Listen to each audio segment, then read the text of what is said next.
우리 옆 사람에게 축복하겠습니다. 주님의 사랑으로 축복합니다. 주님의 사랑으로 축복합니다. 예. 날마다 좀 더 좋은 환경, 또 좋은 여건 속에서 예배드리고 찬양드리고 또 성도들과 교제하면 너무나 좋겠지만 그렇지 못한 상황이라 참 안타까움이 많습니다. 그럼에도 불구하고 하나님의 사랑은 여전히 변함없이 우리의 삶 가운데 또 예배 가운데 임한다는 사실을 우리가 믿고 그 하나님 앞에 삶을 드리는 예배자요, 하나님의 인도하심 속에 거룩한 동행으로 살아가는 우리 모든 성도들이 될 수 있기를 주님의 이름으로 축복을 드립니다. 오늘 본문의 제목을 이와 같이 정했습니다. 우리 함께 한번 읽어볼까요? 시작. 예, 급할수록 천천히. 여러분, 사람은 살다 보면 급할 때가 있습니다. 예기치 못한 일이 터지거나 준비하지 못했는데도 불구하고 어떤 일이 눈앞에 닥친다면 급할 때에 또 성급하게 판단할 때도 있다는 것이죠. 분별력이 떨어질 때에 잘못된 판단으로 말미암아서 삶의 걸음이 걸어갈 때에 어떤 때는 의도 않는 시간 속에 내 발걸음이 머물 때가 있습니다. 고난의 시간이라고 말할 수 있고 외로움의 시간이라 말할 수 있고 또 안타까움의 시간이라고 말할 수도 있을 것입니다. 급할수록 우리는 더욱더 천천히 하면서 무엇을 해야 할까요?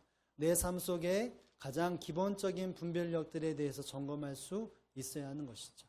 내가 어떤 판단을 해야 되는가? 하나님이 정말 원하시는 것이 무엇인가? 내게 가장 기본적인 것이 어떤 것인지를 먼저 점검할 수 있는 것이 바로 이것이 우리의 인생의 지혜롭고 가는 지혜로운 인생으로 살아가는 방법이라는 사실을 우리는 알아야 합니다. 이스라엘 백성들이 하나님 앞에 요단강을 건너고 이제 가나안 땅을 정복할 모든 준비가 다 되었습니다. 우리가 알다시피 여호수아는 이스라엘 백성들을 이끌고 강을 건너게 됩니다. 어떤 강을 건넙니까? 요단강을 건너게 됩니다. 그리고 그 이후에 읽진 않았지만 5장에 보면 이스라엘 모든 백성들이 하나님 앞에 언약의 징표를 행하게 됩니다. 그것이 무엇이냐면 할례를 행하게 됩니다. 할례를 통해서 다시 한번 우리가 하나님의 백성이고 하나님이 우리 하나님이라는 영적인 질서를 다시 한번 잡게 되고 뿐만 아니라 유월절이라고 하는 행사도 다 지킵니다. 출애굽을 했던 그 모든 것은 바로 하나님의 인도하심이었고 하나님의 은혜였다는 사실을 기억하기 위하여 그들은 이스라엘 백성들은 유월절도 다 지키게 됩니다. 이제 모든 준비를 다 마치고 난 이후에 여호수아와 이스라엘 백성들은 이제 어디에 도달했느냐? 바로 여리고라고 하는 그 지역의 성 앞에 이르게 되었습니다. 전열을 가다듬고 이제 힘있게 달려가는 그 걸음 속에 하나님께서는 예기치 못한 일을 이스라엘 백성들에게 예비하십니다. 어떤 일이겠습니까? 우리 13절의 말씀을 다 함께 한번 읽어봅니다. 13절입니다. 시작. 한 사람이 칼을 빼어 손에 들고 마주 서 있는지라 여호수아가 나가서 그에게 묻되 너는 우리를 위하느냐 우리의 대적들을 위하느냐 하니 아멘. 여호수아가 여리고에 가까이 왔다. 이것은 그냥 단순히 한 걸음 한 걸음 걸어간 것이 아니라 가나안 땅을 정복하기 위해 굳은 결단과 함께 무릎을 굳게 세우고 두 주먹을 붉게 쥐고 이제 가나안 땅 우리가 정복하자라고 하는 결단과 함께 힘을 모아서 기세를 최고로 올려서 나가는 걸음이었던 것입니다. 그런데 이 여호수아 눈앞에 어떤 한 사람이 등장을 하는데 본문을 이렇게 말을 합니다. 칼을 빼어 손에 들고 마주 서 있는지라 라고 말을 합니다. 칼을 빼어서 손에 들고 있는 한 사람을 보게 되었던 것이죠. 여호수아가 그 사람을 보면서 이렇게 말을 합니다. 우리를 위하느냐 우리의 대적을 위하느냐 라고 말을 하게 됩니다. 여러분, 칼을 빼었다라고 이 말은 그냥 여러분이 집안에서 칼을 들었거나 어떤 필요에 의해서 삶의 필요에 든 것이 아니라 전쟁을 치를 때 성경이라고 하는 칼은 전쟁을 치르기는 것에 대해서 표징할 때 칼을 빼었다 이런 표현을 합니다. 지금 여호수아와 이스라엘 백성들 앞에 딱 칼을 빼들고 서 있는 존재는 전쟁을 치르는 존재라는 것이죠. 그런데 여호수아가 이스라엘 백성들에게 칼을 빼어라 라고 하는 명령을 한 적이 없습니다. 전쟁에 나가면 앞에서 사람이 칼을 빼어 전진하라고 하는 것을 명령하면 모든 사람들이 칼을 빼어들고 앞으로 달려갑니다. 그런데 지금 여호수아 앞에 서 있는 그 사람은 칼을 빼어들고 서 있습니다. 여러분, 그래서 여호수아가 말하죠. 너는 우리를 위하는 사람이냐 아니면 적을 위하는 사람이냐, 우리를 위하는 것이냐 적을 위함이냐 라고 묻게 됩니다. 여러분, 이 질문이 잠깐만 멈춰봐라. 너는 어떤 사람이냐 차분한 말이 아닌 것이죠. 이 말의 의미는 만약 내가 적자라면, 대적자 앞으로서 우리의 첩자로 왔다면 우리가 달려가서 그 사람을 죽이겠다라고 하는 굳은 마음으로 물어본다는 것이죠. 잠깐 타임하면서 너 누구니? 이런 질문이 아니라 지금 이 사람이 나는 누구라고 말하면 칼을 빼앗들고 가서 당장 쳐부셔야 되고 처형해야 될 그 간단한 마음을 가지고 물어보고 있다는 것입니다. 왜 그럴까요? 지금 여호수아와 이스라엘 백성들은 가나안 땅을 정복하기 위해 발을 떼었습니다. 달려가고 있습니다. 전진하고 있습니다. 이제 여리고성을 달려갈 때 칼을 들고 들어가라 라고 말한다면 이제는 자기의 목숨을 들고 싸워야 될 기세가 최고로 오른 상태에서의 이와 같은 환경 속에서 만나는 것이었기 때문에 바로 여호수아는 다른 그 마음속에 어쩌면 머줌이라고 하는 환경 속에 닫힌의 모습이 있을 수도 있다는 것입니다. 여러분, 그러기 때문에 물어보는 것이죠. 우리를 위하는 것이냐 대적을 위하는 것이냐. 여러분, 이 사람이 누구겠습니까? 14절에 보면 여호와의 군대 장관이라 라고 하는 이야기를 하게 됩니다.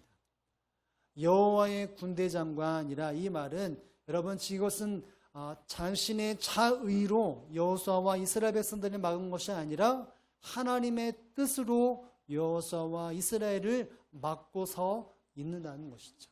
앞서 말했던 것처럼 여호수아와 이스라엘은 발에 힘을 굳건 주고 무릎에 힘을 주고 두 손을 번쩍 들어서 이제는 나가자, 승리하자, 그 기세를 나아가는데 하나님께서 왜 칼을 든 군대 장관을 딱 세워서 이스라엘과 여호수아를 왜 가로막겠습니까? 기세가 등등하면 그 기세를 넘어서 달려가야 되는데 왜 멈춤이라고 하는 시간을 여호수아와 이스라엘 백성들에게 허락해 주셨겠습니까? 야, 잠깐만 너희 좀 긴장감을 가져라. 야, 준비하면 가. 요이 땅하면 가. 지금은 아니야. 어떤 이와 같은 액션을 취하기 위해서 하나님이 멈추셨겠습니까? 하나님은 이와 같은 분명한 일을 행하실 때 여호수아와 이스라엘 백성들이 꼭 이 전쟁에 나가기 전에 해야 될 부분들이 분명히 있고 그 마음을 잡아야 될 부분들이 있었기 때문에 이와 같이 군대 장관을 파송하여서 그 자리를 서고 막고 계신다는 사실을 알아야 합니다. 여러분, 그렇다면 왜 여호수아와 이스라엘 백성들의 걸음을 왜 멈추게 하시는 하나님의 의도가 무엇이었겠습니까? 기세가 등등할 때 달려가야 되는데 왜 그들의 발걸음을 멈추고 왜 하나님께서 잠시 멈춤의 시간을 여호수아와 이스라엘 백성들에게 허락해 주셨겠다는 것이죠. 여러분, 그 이유가 무엇이었겠습니까? 첫 번째로 생각하는 것이 있다면 그것은 이 전쟁은 바로 하나님과 함께 해야 하는 전쟁이기 때문이었던 것입니다. 이 전쟁은 여호수아와 이스라엘 백성들이 한번 해보자, 으쌰 마음이 하나가 되어서 우리가 쳐부싸라고 하는 단순한 인간의 의지로 승리하는 전쟁이 아니었기 때문입니다. 우리 한번 14절의 말씀을 한번 읽어보겠습니다. 14절입니다. 시작. 그가 이르되 아니라 너의 군대 장관으로 지금 왔느니라 하는지라. 여호수아가 얼굴을 땅에 대고 엎드려 절하고 그에게 이르되 내 주여 저에게 무슨 말씀을 하려 하시나이까. 아멘. 여러분, 이 앞에 선 사람이 누구라고 말을 했죠? 여호와의 군대 장관이라 라고 말을 합니다. 쉬운 성경에 보면 이렇게 표현합니다. 군사령관이다. 이렇게 표현합니다. 나는 여호와의 군사령관이다. 이 말을 하죠. 이 말이 뭐냐면 나 혼자만 떨러온 것이 아니라 나와 함께하는 수많은 군인들이, 하나님 앞에 부름받았던 수많은 전쟁에 나아간 용사들이 나와 함께했다는 것을 일깨워 주고 있다는 것이죠. 이 전쟁은 이스라엘 백성들만 나아가서 가나안 땅을 정복할 수 있는 전쟁이 아니라는 것입니다. 하나님이 함께 하시고 하나님이 주도해야만이 가나안 땅을 정복할 수 있기 때문에 이 전쟁은 이스라엘 백성들이 많고 적느냐에 주관으로 달려서 전쟁에 승리하는 것이 아니라 하나님의 능력이 있느냐, 하나님과 함께하느냐, 그렇지 않느냐에 이것이 더 중점이 있었기 때문에 하나님은 이스라엘 백성들에게 하나님의 군사령관을 파송하여서 이 전쟁은 나와 함께하는 전쟁이기에 너희의 능력과 너희 힘이 아니라, 너희의 경험이 아니라, 자력이 아니라 나의 능력으로 이 전쟁에 승리할 수 있는 것임을 바로 군사령관을 보내어 깨닫게 하신다는 것이죠. 여러분, 이스라엘 백성들이 전쟁에 능한 존재입니까? 아니, 전쟁에 능한 존재일 수 있으나 가나안 땅의 수많은 존재들과 비교하다 보면 전쟁의 상대가 되지 못하는 존재가 바로 이스라엘 백성들이었습니다. 반대로 말한다면 가나안의 족속은 전쟁에 능한 사람이었습니다. 어떤 사람의 1대1에도 완벽하게 모든 승리를 짊어질 수 있는 것은 이스라엘 백성들이 아니라 하나님밖에 없었다는 것이죠. 블레셋이나 수많은 가나안의 족속들은 능력 있는 군인들이었기 때문에 이스라엘 백성들은 승리할 수가 없었습니다. 그러나 그 모든 것을 주관하시는 하나님이 이스라엘 백성들과 함께 하시기에 이 전쟁을 진정한 승리를 누릴 수 있다는 것입니다. 주석가들이 여기서 나누는 군사령관이 누구냐라고 말을 할 때 예수 그리스도다, 성자 하나님이라 라는 이야기를 하게 됩니다. 즉 하나님이 친히 이스라엘 백성들에게 함께 하시고 그들을 진두지휘하여 이 가나안 땅을 정복하는 하나님의 은혜로 정복한다는 것을 보여주기 위하여 하나님은 여호수아 앞에 이렇게 사자를 보내고 하나님과 함께하는 시간들을 또 그것을 무장시키기 위해서 이끌어 주셨던 것입니다. 사랑하는 성도 여러분, 이스라엘 모든 전쟁은 그들의 능력으로 승리하는 전쟁이 없었습니다. 하나님을 신뢰하느냐, 하나님과 함께하느냐가 모든 승패의 결정권이 되었던 것이죠. 출애굽할 때도 이스라엘 백성들은 한 것이 없습니다. 하나님이 그들에게 함께 하셨고 권능의 팔을 베푸셨기 때문에 이스라엘 백성들이 출애굽을 했던 것이고, 광야에서 수많은 전쟁을 치렀을 때도, 환경과의 전쟁을 치루었을 때도 하나님의 권능의 팔과 하나님의 능력으로서 그들을 보호해 주셨기 때문에 이스라엘 백성들은 광야 40년 동안에 목숨을 부지할 수 있었고 신발이 떨어지거나 옷도 헤어지지 않는 은혜를 경험했다는 것이죠. 이스라엘 백성들의 언제나 승리는 하나님과 함께하느냐 그렇지 않느냐에 달려 있었던 것입니다.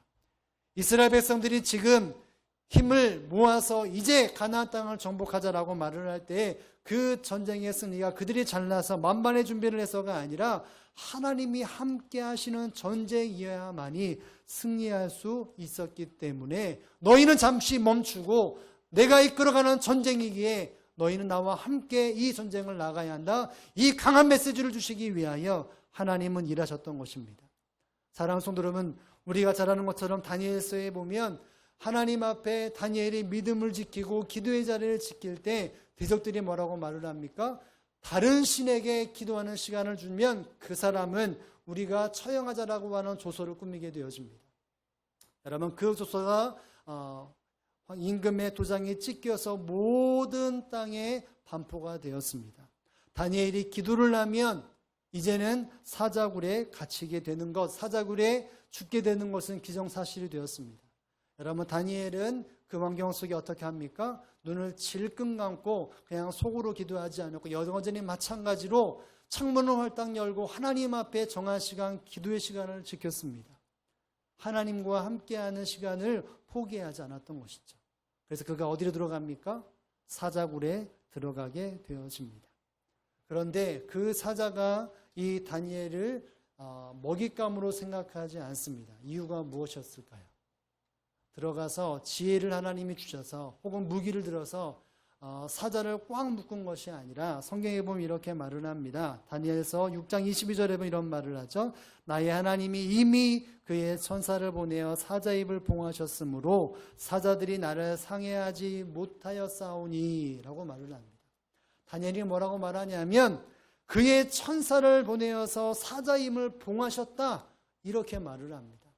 내가 사자굴에 들어가지만 내가 나를 대적하는 그와 같은 사람들이 나를 이렇게 모함에서 빠뜨리지만 이 전쟁에서 하나님이 나와 함께 하시기에 그 사자 입을 봉하셨다라고 하는 선포와 함께 일이 이루어지게 됩니다. 여러분, 다윗이 이 다니엘이 이 환경 속에 생명을 부지할 수 있었던 것은 바로 하나님이 그와 함께하는 은혜를 주셨기 때문이었던 것입니다. 사자임을 막으시고 다니엘을 보호하셨기 때문에 다니엘이 그 환경 속에 믿음을 지키고 하나님의 사람으로서 능력을 발하였다는 사실을 알아야 합니다. 신약에도 동일하게 수많은 사람들에게 예수 그리스도가 전파하는 것이 무엇이겠습니까? 영적 전쟁의 승리는 바로 하나님께 있다라는 것을 수없이 말하지 않습니까? 사도 바울은 에베소 교회에게 이렇게 말을 합니다. 6장 11절에 보면 이런 말이 있습니다. 제가 한번 읽습니다. 마귀의 관계를 능히 대적하기 위하여 하나님의 전신갑주를 입으라. 여러분 뭐를 입어야 한다고요? 하나님의 전신갑주를 입으라. 여러분 이 말이 생소합니까? 아니면 좀 익숙합니까? 익숙하죠. 너무나 익숙합니다. 지난주 주보의 안쪽에 보면 이 내용도 들어있습니다. 코로나를 대처하는 그리스도의 무장법 해가지고 이러저러한 그림과 함께 밑에 성경이 주어졌는데요. 여러분 이것이 무엇이겠습니까? 오늘날 우리가 살아가는 순간순간마다 영적 전쟁터의 삶 속에 살아가는데 내 능력과 내 재질과 내가 잘나서 승리할 수 있는 것이 절대로 아니라는 것이죠. 하나님의 전신갑주를 취하라. 이 말은 결국은 하나님과 함께하라는 것입니다. 왜요? 우리의 싸움은 혈과 육에 관한 싸움이 아니라 공중의 권세 잡은 전자와 싸움이기 때문에 사람의 능력으로는 상대할 수가 없다는 것입니다. 내가 지혜가 있고 내가 힘이 있고 내게 수많은 사람들이 주어지는 지지도가 있고 인지도가 있다고 할지라도 이 전쟁에서는 이길 수가 절대 없다는 것입니다. 하나님과 함께하는 그 전신갑주를 취해야만이 이것이 이 땅 가운데 진정한 승리하는 하나님의 사람이라는 것을 우리에게 말해주고 있다는 사실을 우리는 기억할 수 있어야 한다는 것입니다. 사랑하는 성도 여러분, 우리는 이 땅에 살아가면서 수많은 일들 속에서 승리하기를 원하지만 승리하지 못할 때가 많이 있습니다. 여러분 지난 한 주간 동안 얼마나 믿음의 승리를 경험하고 이 하나님 앞에 이 시간 나올 때 하나님 내가 승리했습니다. 이러한 감사의 고백으로 고개 숙여 기도하는 모습이 많았습니까? 아니면 하나님 이번 주간도 패했습니다. 내 삶 속에 영적인 훈장보다 패배의 훈장이 패배의 상처가 더 많이 있습니다. 여러분 어떠한 삶으로 이 시간 하나님 앞에 나왔습니까? 내가 하나님 앞에 삶을 살아가지만 수많은 시련과 영적 전쟁에 승리하지 못했던 이유가 무엇이었냐면 바로 하나님과 함께하지 못했기 때문이라는 사실을 우리는 알아야 합니다.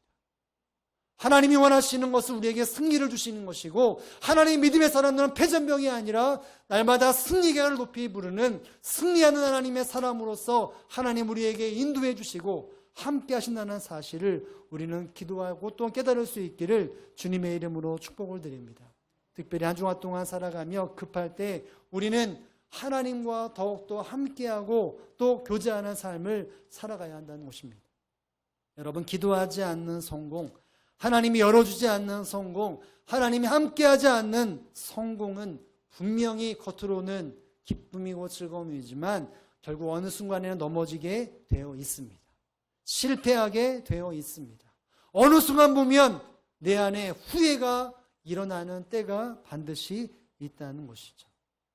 여러분 그렇기 때문에 우리는 세월을 아끼는 방법, 내 인생 속에 정말 평안함의 승리를 경험하기 위해서 해야 될 것이 있다면 하나님과 함께함을 삶을 우리는 몸부림쳐 살아갈 수 있기를 주님의 이름으로 축복을 드립니다. 어떤 분이 열심히 인생을 살아갑니다. 정말 최선이라고 하는 말을 할 수 있게끔 최선을 다하고 물질로 열심히 모았고 가정도 열심히 이뤄가기 위해 열심을 다했습니다. 그런데 어느 순간 그 모든 환경이 하루아침에 물거품이 되고 또 큰 신음으로 물들어가는 어느 시점을 당했다고 말을 합니다. 그러면서 예전에 하나님을 섬겼던 그 때를 회상하면서 하나하나 다잡아가는 시간을 가지면서 하나님 앞에서의 최선, 하나님 앞에서의 물질, 하나님 앞에서의 가정을 세우기 위해 몸부림치는 삶을 살아가고 있는 사람들이 있습니다. 여러분 우리는 어떠한 하나님의 사람으로서 삶을 살아가고 있습니까? 열심히 달려가고 최선을 다해 달려갔는데 하나님이 없는 열심이 아닙니까? 가정을 세우고 혹은 취직을 할 때, 이직을 할 때, 이사를 할 때 혹은 이성의 친구를 만나는 그 순간순간마다 내가 판단하고 결정하는데 하나님은 저 뒤에 있고 내가 판단하고 내가 생각함으로 가정과 직장과 또 이사와 수많은 관계를 그런 어떤 순간이 일어났을 때 되짚어보면 하나님이 저 뒤에 있고 내가 무엇인가 열심히 땀을 흘렸지만 얻은 것은 없는, 거둔 것이 없는 우리의 삶이 혹 있지는 않습니까? 하나님 우리에게 모든 것을 채워주시기를 기뻐하신 하나님이십니다. 그러면 하나님과 함께하는 열심이 있어야 합니다. 하나님과 함께하는 경제활동이 있어야 되고 하나님과 함께하는 가정이 될 수 있어야 한다는 것이죠. 급할수록 내가 무엇인가 정신 못 차리는 그 순간일수록 우리는 어떻게 해야 합니까? 하나님과 동행하면서 급할 때일수록 신앙의 기본기를 다질 수 있고 하나님과 함께함이 점검되어져 날마다 주님과 동행하는 저와 여러분의 삶이 되어지기를 주님의 이름으로 축복을 드립니다. 여러분 또 하나 하나님께서 군대장과 사령관을 보내어 그의 여호수아의 발걸음을 멈춘 이유가 있다면 그것은 바로 이 이스라엘 백성들이 치러질 전쟁은 바로 거룩한 전쟁이기 때문이었던 것입니다. 우리 15절의 말씀을 다 함께 한번 읽어보겠습니다. 15절입니다. 시작. 여호와의 군대장관이 여호수아에게 이르되 내 발에서 신을 벗으라. 내가 선 곳은 거룩하니니 아니 여호수아 그대로 행하니라. 아멘. 이제 하나님이 함께 하시는 전쟁을 치르게 되어지는데 한 가지 준비할 것에 대해서 이야기를 말합니다. 그것이 무엇입니까? 무엇을 벗어야 합니까? 신을 벗어야 합니다. 여러분 고대 근동의 신발은 무엇이겠습니까? 우리가 여러분이 여름 되면 신고 다니는 샌들이라고 말할 수 있는 것인데요. 가죽끈으로 인해서 보호하는 신발의 발에 대한 보호하는 것은 딱 한 분밖에 없습니다. 그건 바로 발바닥만 보호합니다. 돌이나 수많은 뾰족한 것들에 대해서 걸어다니게 발과 신체를 보호하기 위하여 고대 근동은 발바닥만 보호하는 신발을 신었습니다. 그렇기 때문에 어디를 왔다 갔다 돌아다니면 당연히 먼지가 쌓여있는 곳이 있습니다. 어디가 있습니까? 발바닥 말고 모든 것에 먼지가 자욱합니다. 또 땀이 차면 신발과 발바닥 사이에 먼지도 끼고 또 때도 끼게 되어집니다. 여러분 그런 상황에서 하나님은 여호수아에게 말합니다. 너는 내 신을 벗으라. 내 발에서 신을 벗으라 라고 말을 합니다. 이 말이 무엇입니까? 너의 모든 죄들에 대하여 깨끗해져야 한다는 것이죠. 이 전쟁은 바로 거룩한 전쟁이기 때문에 너는 신발을 벗으라 라고 말합니다. 여러분 라고 뒤에 보면 또 말을 이유가 뭐냐? 내가 선 곳은 거룩한 곳이다 라고 말을 합니다. 지금 여호수아가 서 있는 곳은 어느 땅입니까? 요단강을 건넌 가나안 땅입니다. 여러분 요단강을 건넌 가나안 땅이라고 말한다면 이방 땅인가요? 아닌가요? 여러분 가나안 땅은 이방 족속들이 있는 땅입니다. 정복해야 할 땅입니다. 맞죠? 예, 여러분 끄덕끄덕거리는데 다 이순한 줄 압니다. 여러분 가나안 땅은 이스라엘 백성들이 허락된 땅이지만 그 땅은 누구의 지금 속해 있는 땅이냐면 이방인들의 속해 있는 땅입니다. 여러분 그렇다면 네가 선 땅은 거룩한 땅이라는 말이 여러분 마음속에 확 와닿나요? 아니죠. 거룩한 내가 선 땅은 거룩한 땅이기 때문에 신발을 벗으라. 이 말 너희가 지금 이 땅은 가나안 땅이고 이방인의 땅인데 너의 신발을 벗어야 되는데 이 신발 벗는 이유가 있다면 이 땅이 거룩한 땅이기 때문이라. 여러분 이건 무엇이겠습니까? 이 땅은 자체는 이방 땅이지만 거룩하신 하나님이 함께하는 땅이기 때문에 그 땅이 거룩한 땅이라는 것입니다. 이방 사람들이 반치고 있는 땅이지만 그러나 이스라엘 백성들과 함께하는 하나님이 거하시는 곳이기 때문에 그 땅은 거룩한 곳이기에 이 거룩한 곳에 승리하기 위해서 한 것이 무엇이라고요? 신을 벗어야 한다는 것입니다. 이 땅에 수많은 사람들이 자주지하지만 하나님이 함께 하시는 이 땅, 지금 이 정복해 이 땅은 하나님과 함께 이스라엘 백성들이 밟는 땅이기에 거룩한 하나님과 동행하시기에 너희는 그 때 묻은 발을 다 내려놓아야 한다는 것이죠. 거룩함이 회복되어져야 한다는 것입니다. 할렐루야. 여러분 이 전쟁은 죄를 갖고 싸우면 패배할 수밖에 없는 전쟁이었습니다. 어쩌면 하나님이 군대 사령관을 보내지 아니하고 그냥 나아갔다면 패배할 수밖에 없었습니다. 완전한 거룩이 하나님과 함께하는 거룩한 몸과 영혼이 되지 않기에 이 전쟁에 나가 승리할 수 없는 것이죠. 그런데 하나님은 군사령관을 보내어 모세에게 여호수아에게 말을 합니다. 내 신을 벗으라. 이 전쟁은 거룩한 전쟁이기 때문에 너희 영혼과 마음과 육체를 거룩해야만이 승리할 수 있다는 것이죠. 하나님이 거룩한 존재이고 그 하나님이 일을 행하실 때 너희가 해야 될 것은 거룩함이라는 것입니다. 그래야 승리할 수 있기 때문이라는 것입니다. 여러분, 여호수아의 앞에 누가 등장합니까? 모세가 등장해서 여호수아 앞에 믿음의 전쟁을 어떻게 치는지 다 알려주었습니다. 그 모세를 콜링할 때 하나님이 어떤 모습으로 등장합니까? 무엇을 요구하십니까? 출애굽기 3장 5절에 보면 이런 말씀이 있습니다. 하나님이 이르시되 이리로 가까이 오지 말라. 내가 선 곳은 거룩한 땅이니 내 발에서 뭐를 벗으라고요?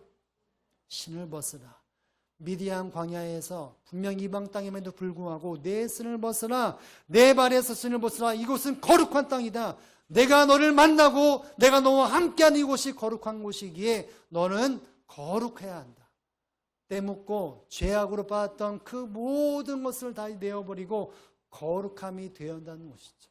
왜요? 거룩함이 되어야 이스라엘 백성들을 출애굽할 수 있기 때문이었던 것입니다. 모세에게도 말씀하셨고 누구에게도 말씀하셨습니까? 여호수아에게도 말씀하셨습니다. 여러분, 이것은 하나님이 일하시는 법칙입니다.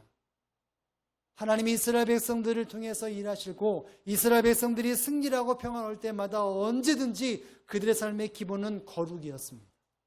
거룩함의 기본되었을 때에 하나님은 그들을 통해서 일하시고 수많은 애들을 물리치던 사실을 우리는 기억할 수 있어야 한다는 것이죠. 이스라엘 백성들이 거룩하지 못한다면 절대로 승리할 수 없고 하나님이 예비하신 것을 자기 것으로 누릴 수 없는 것이 이스라엘 백성들을 이었던 것이죠. 거룩한 성도가 바로 거룩한 하나님을 경험하게 된다는 것이 성경의 법칙이라는 사실을 여러분 믿을 수 있기를 주님의 이름으로 축복합니다. 여러분, 하나님의 온전한 성도요, 또 하나님이 귀 들어 사용하셨던 사도 바울은 디모데에게 또 수많은 성도들에게 거룩한 삶을 너희는 반드시 살아야 한다. 영적인 피폐 속에서 수많은 핍박 속에서 생명을 부지하는 것이 너무나 힘든 그 시간 속에 너희가 힘줘야 될 것은 바로 거룩한 삶이라고 말을 하면서 실제적인 삶에 대해서 이렇게 말을 합니다. 디모데후서 4장 5절 말씀 함께 읽습니다. 시작. 아멘. 하나님의 말씀과 기도를 어떻게 해준다고요? 거룩하여준다.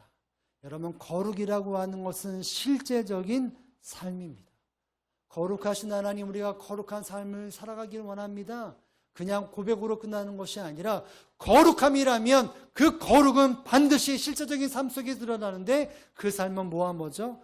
말씀과 기도로 거룩되어져 간다는 것이죠. 말씀이 없고 하나님 앞에 기도하는 시간이 없다면 거룩할 수 없다는 것이죠.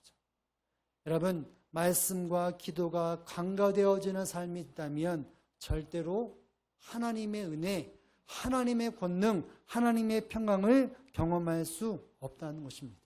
힘들더라도, 괴롭더라도, 시간이 없더라도 하나님 말씀을 가까이 해야 합니다. 그리고 기도의 자리에 나의 인생의 시간 속에서 가장 중요한 그 시간에 하나님 앞에 기도의 자리에 나의 삶을 내어드려야 합니다. 왜요? 이것이 거룩이기 때문입니다.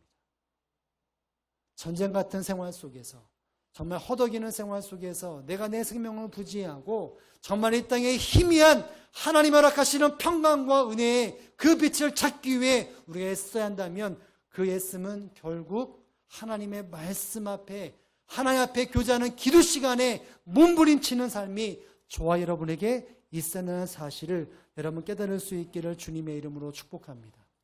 여러분, 우리는 몸부림치며 살아가고 있습니다. 한 주간 동안 살아갈 때 여러분 대충 사셨습니까? 그 어느 때보다 몸부림치지 않았습니까? 코로나19 때문에 가정을 지키고 또 생업을 지키고 직장을 또 가정을 또 나의 미래를 위해서 몸부림치지 않았습니까? 한 주간에 어떤 성도를 만났는데 이런 이야기를 합니다. 저 코피 터지게 일했다고. 대기업을 다니는 친구인데 그의 가정 안에는 3명의 아들, 딸 둘이 있습니다. 아래층에는 부모님과 함께 살고 정말 피 터지게 코피 터지게 지금 일을 하고 살아가고 있다고 그런 말을 합니다. 그런데 그 삶이 지금 살아가는 삶이겠다 생각이 되더라고요. 여러분 한 주간 동안 정말 대충 사시는 분은 아무도 없을 것입니다.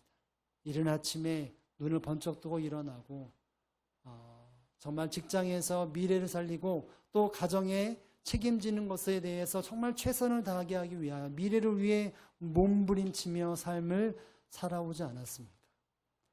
여러분 루터라고 하는 사람이 수많은 믿음의 후배들에게 이런 말을 했습니다. 여러분들은 행복해 보이려고 몸부림치지 말아라. 인생에 주어진 시간 속에서 행복, 즐거움이라고 하는 것을 잡기 위해 몸부림치지 말고 몸부림쳐야 한다면 거룩해지려고 몸부림쳐라. 뭐 하도록 몸부림치라고요? 거룩해지도록 몸부림치라는 것이죠. 루터는 몸부림쳤습니다. 거룩해지려고. 하나님의 말씀이 이 땅을 회복시키는 것이라는 것, 믿음으로 이 말씀을 선포하고 수많은 사제들 앞에 목숨을 내어걸고 거룩한 몸부림침을 통해서 종교개혁을 이루었는데 여러분 오늘날도 동일한 믿음의 법칙이 적용되어지지 않습니까? 수많은 성경위원들이 몸부림을 칩니다. 우리처럼. 근데 그들의 몸부림은 거룩한 몸부림이었습니다. 코피 터지도록 몸부림쳤다면 그것은 내 인생의 성공이라고 하는 그리고 행복이라고 하는 것에 잡기 위해 코피 터지게 한 것이 아니라 거룩이라고 하는 하나님의 사명이라고 하는 이 시대에 나에게 주어진 하나님의 마음을 부여잡고 그것을 이루기 위해 몸부림치고 코피 터져라 살았던 사람들이 믿음의 사람들이라는 것이죠. 여러분 그와 같은 삶을 사는 사람들이 패배를 했습니까? 인생에 실망만 하고 인생에 아무런 낙이 없는 삶을 살았겠습니까? 하나님이 다 보상해 주다는 사실을 여러분 믿을 수 있기를 주님의 이름으로 축복합니다. 행복을 위해 몸부림치면 절대로 행복해질 수 없습니다. 그러나 거룩함을 위해서 몸부림치면 하나님은 무엇을 주시겠습니까? 행복을 주십니다. 세상 사람들은 행복을 추구하고자 행복을 붙잡아 살라고 애를 쓰지만 믿음의 사람들은 행복이 쫓아오는 삶을 살아야 할 것이라는 사실을 여러분 믿으시기를 주의 이름으로 축복합니다. 할렐루야! 한 주간 동안 우리의 삶이 시작이 됩니다. 이 한 주간 내가 목숨을 살고자 내 가정을 위해 나의 자녀의 행복을 위해 살아야 하지만 그것보다도 우리는 거룩함과 하나님과 함께하기 위해 몸부림칠 수 있기를 주님의 이름으로 축복합니다. 그럼 하나님이 여러분의 삶을 책임져 주실 것입니다. 이 말씀을 듣고 내가 하나님과 함께하는지 날마다 점검하고 순간순간 점검하고 말씀과 기도로 몸부림쳐 살아간다면 하나님은 여러분에게 지혜를 주실 줄 믿습니다. 거룩한 능력으로 부어주실 것입니다.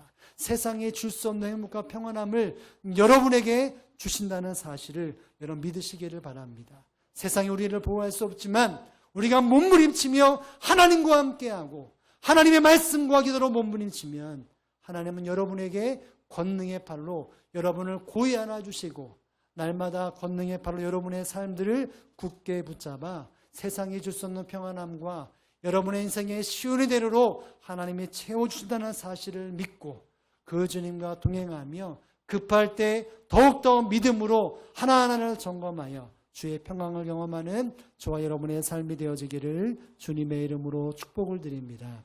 할렐루야! 기도하겠습니다.